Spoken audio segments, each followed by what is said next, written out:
एक छोटा सा गांव था, वहां पर एक आदमी पहाड़ पर पत्थर तोड़ने का काम करता था। उसको अपनी जिंदगी से कोई गिला शिकवा नहीं था।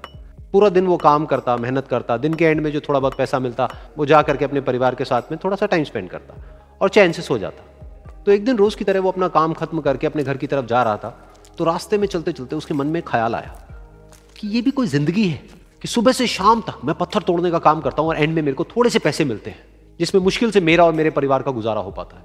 काश कुछ ऐसा हो जाए कि कहीं से मुझे कोई ऐसी शक्ति मिल जाए कि जो भी मैं चाहता हूं वो सच हो जाए।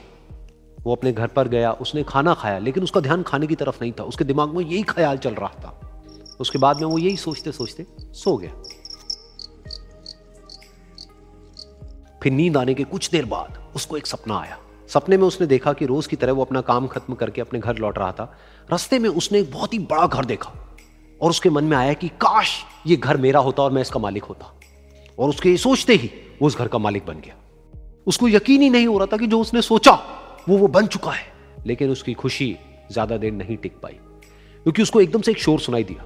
उसने अपने घर के बाहर देखा कि एक बहुत बड़ी रैली निकल रही है, जिसमें बीचों बीच एक पॉलिटिशियन है जो ऐसे ऐसे हाथ हिला रहा है। और वहां पर जितने भी लोग खड़े थे सब उसके नाम के नारे लगा रहे थे, उसके आगे हाथ जोड़ करके खड़े थे, सब उसको देखने के लिए तड़प रहे थे।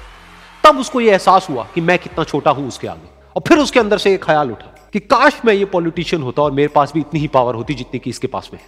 बस उसका इतना सा सोचने की देर थी, वो पॉलिटिशियन बन गया। उसकी खुशी का ठिकाना नहीं था, क्योंकि उसके आसपास में हजारों लोगों की भीड़ थी और सब उसको देखने के लिए तरस रहे थे, तड़प रहे थे। लेकिन उसकी ये खुशी भी ज्यादा देर नहीं टिक पाई। धूप बहुत ही तेज थी और उस पॉलिटिशियन को आदत नहीं थी इतनी गर्मी में रहने की।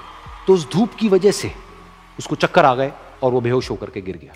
फिर उसको एहसास हुआ कि ये पॉलिटिशियन सबसे ताकतवर नहीं है, ये जो सूरज है ये सबसे ताकतवर है। और उसके मन में आया कि काश मैं ये सूरज बन जाऊं तो मेरे आगे कोई नहीं टिक पाएगा। और उसका इतना सा सोचने की देर थी और वो सूरज बन गया। और वो खुशी से पागल हो गया, क्योंकि पूरी दुनिया को वो ही रोशन कर रहा था और पूरी दुनिया में ऐसा कोई नहीं था जो कि उसकी रोशनी को रोक सके। लेकिन उसकी ये खुशी भी ज्यादा देर टिक नहीं पाई, क्योंकि कुछ ही देर बाद आसमान में कुछ काले बादल आए जिन्होंने कि उस सूरज की रोशनी को रोक दिया। फिर उसको यह एहसास हुआ कि इस दुनिया में ऐसा भी कोई है जिसमें दम है उसकी रोशनी को रोकने का। और उसके मन में एक ख्याल उठा कि काश मैं वो बादल बन जाऊं। और वो बादल बन गया और आसमान में उड़ने लगा। उसको ऐसा लगा कि मैं आसमान में उड़ रहा हूं और अब मैं जहां चाहे वहां जा सकता हूं। लेकिन कुछ देर बाद वहां पर एक बहुत तेज हवा का झोंका आया जो कि उन बादलों को उड़ा करके ले गया। और फिर उसे ये समझ आया कि ये जो बादल हैं वो सूरज की रोशनी को तो रोक सकते हैं, लेकिन हवा को नहीं रोक सकते। ये हवा उनको बहा करके ले जाती है। फिर उसके मन में आया कि काश मैं ये हवा बन जाऊं। और वो हवा बन गया। हवा बनने के बाद में उसको अपने अंदर एक अलग ही ऊर्जा का अनुभव हुआ। वो चाहे तो आराम से बहता और चाहे तो आंधी बन करके, तूफान बन करके, जिसको भी चाहे उड़ा करके ले जाता। उसको ये विश्वास होने ही लगा था कि इस दुनिया में सबसे ज्यादा शक्तिशाली मैं हूं। लेकिन तभी उसके सामने आया एक पहाड़। उसने अपनी पूरी ताकत लगा दी, लेकिन उस पहाड़ को वो इतना सा भी नहीं हिला पाया। तब उसको यह एहसास हुआ कि इस दुनिया में कोई है जो हवा से भी ज्यादा शक्तिशाली है, जिसमें दम है उस हवा को रोकने का। फिर उसके मन में आया कि काश मैं ये पहाड़ होता। और वो पहाड़ बन गया। लेकिन हर बार की तरह इस बार भी उसकी खुशी ज्यादा देर तक नहीं टिक पाई। उसको एक जानी पहचानी सी आवाज सुनाई दी और साथ ही साथ उसको दर्द होने लगा, जैसे कि कोई है जो उसको तोड़ रहा है, उसको मार रहा है। तो दर्द से वो चीखने लगा और उसके मन में आया कि काश मैं वो बन जाऊं क्योंकि इस पहाड़ को तोड़ने का दम रखता है।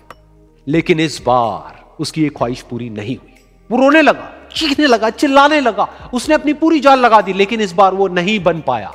उसका दर्द बढ़ता ही चला जा रहा था और दर्द की वजह से एकदम से उसकी नींद खुली और सामने शीशा था। उसने शीशे में देखा और उसको समझ आया कि सपने में मैं वो क्यों नहीं बन पा रहा था जो मैं बनना चाहता था, क्योंकि असलियत में मैं वो ही हूं।